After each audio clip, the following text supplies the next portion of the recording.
Elle n'a peut-être l'air de rien comme ça, si légère en apparence.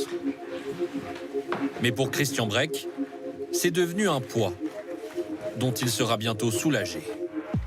C'était la dernière fois que vous la portiez? Exactement. C'est la fin. Un pincement au cœur?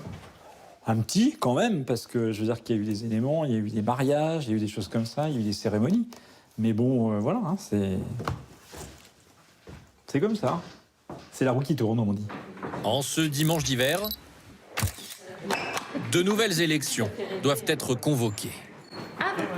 Car l'ambiance était devenue tellement invivable depuis le confinement que 13 des 15 élus du conseil municipal ont jeté l'éponge. On n'avait pas la cohésion que l'on avait avec les précédents. Hein. Je veux dire que... Et puis il y avait des rivalités personnelles et tout ça. Donc après, à un moment donné, vous dites stop, on arrête, et puis voilà. Arrêtés après 12 ans dans ces murs. Comme eux, dans le Berry, près de 620 élus municipaux ont fait ce choix depuis les dernières élections, il y a 3 ans, essentiellement dans des petites communes comme Sury-près-les-Rets, 650 habitants, dans le nord du Cher. En octobre dernier, Pascal Viguier a lui aussi claqué la porte après 21 ans à la tête de la commune. Voilà où j'ai sévi quelques années, où j'ai pris énormément de plaisir pendant des années et où je prenais plus de plaisir depuis peu d'années. Et ça vous manque pas? Non, pas du tout. Mais je vous dis, la cause principale de ma démission, c'est de ne plus gérer les administrés, mais d'être géré par l'administration. Et ça, moi, non. Écœuré, Pascal Viguier. Sur ce terrain, par exemple, il aurait aimé voir pousser 6 nouvelles maisons. Mais le plan local d'urbanisme pourrait en décider autrement. Aujourd'hui, ce terrain est constructible d'ici jusqu'à là et en face. Et demain? Il y aura 1/3 de constructible et 2/3 qui seront ou en zone naturelle ou en zone agricole. Pour lui, ce bras de fer avec l'intercommunalité, ça a été la goutte de trop. Si on nous empêche d'avoir des gens qui arrivent, on nous empêche d'avoir des commerces, si on nous empêche d'avoir des écoles, et voilà, et puis on ferme. On ne peut plus faire avancer notre commune dans le sens qu'on en désire.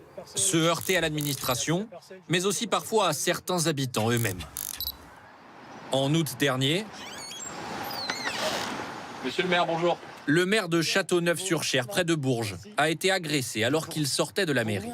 Un personnage m'attendait et comme il faisait très chaud, je baisse la vitre de ma voiture, il se penche sur la vitre de ma voiture, il me dit « tu me reconnais », j'ai pas eu le temps de dire rien et il me frappe, voilà. 174. William Pelletier s'en est sorti avec l'arcade sourcilière ouverte et a songé un moment à démissionner.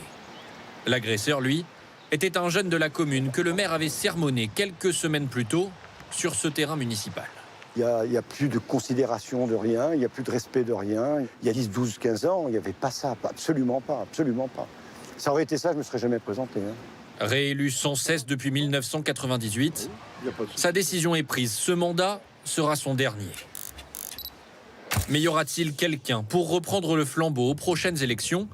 Les associations d'élus n'en sont pas certaines. On peut être inquiet pour 2026. Si la tendance actuelle se confirme, oui, on risque d'avoir cette crise des vocations ou des listes qui ne seraient pas complètes.